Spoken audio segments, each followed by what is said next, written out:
Dopo ogni guerra c'è chi deve ripulire. In fondo un po' d'ordine da solo non si fa. C'è chi deve spingere le macerie ai bordi delle strade per far passare i carri pieni di cadaveri. C'è chi deve sprofondare nella melma e nella cenere, tra le molle dei divani letto, le schegge di vetro e gli stracci insanguinati. C'è chi deve trascinare una trave per puntellare il muro. C'è chi deve mettere i vetri alla finestra e montare la porta sui cardini. Non è fotogenico e ci vogliono anni. Tutte le telecamere sono già partite per un'altra guerra. Bisogna ricostruire i ponti e anche le stazioni. Le maniche saranno a brandelli a forza di rimboccarle. C'è chi con la scopa in mano ricorda ancora com'era.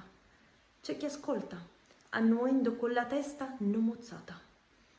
Ma presto gli gireranno intorno altri che ne saranno annoiati. C'è chi talvolta dissotterrerà da sotto un cespuglio argomenti corrosi dalla ruggine e li trasporterà sul mucchio dei rifiuti.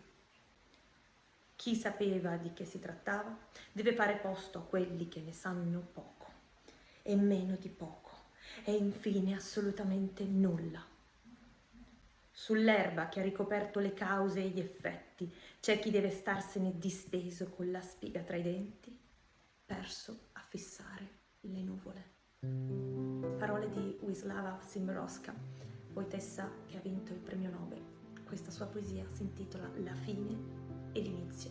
Abbiamo letto la traduzione di Pietro Marchesani. L'ho trovata raccolta in un libro che parla di una guerra molto antica, l'Iliade.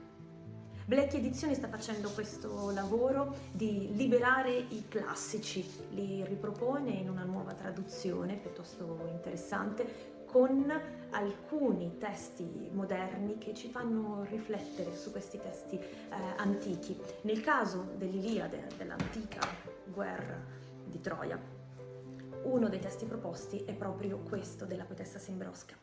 E in questi giorni, in questi mesi, dove di guerre ne sentiamo di nuove, di ataviche, e la dinamica è sempre la stessa e la paura è sempre la stessa, ho sentito il bisogno di portarvi questa poesia. Lascio spazio a voi per ulteriori commenti.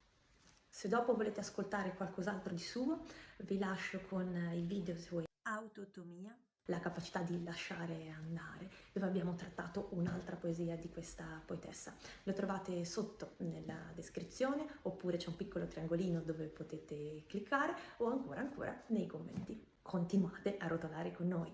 Ciao!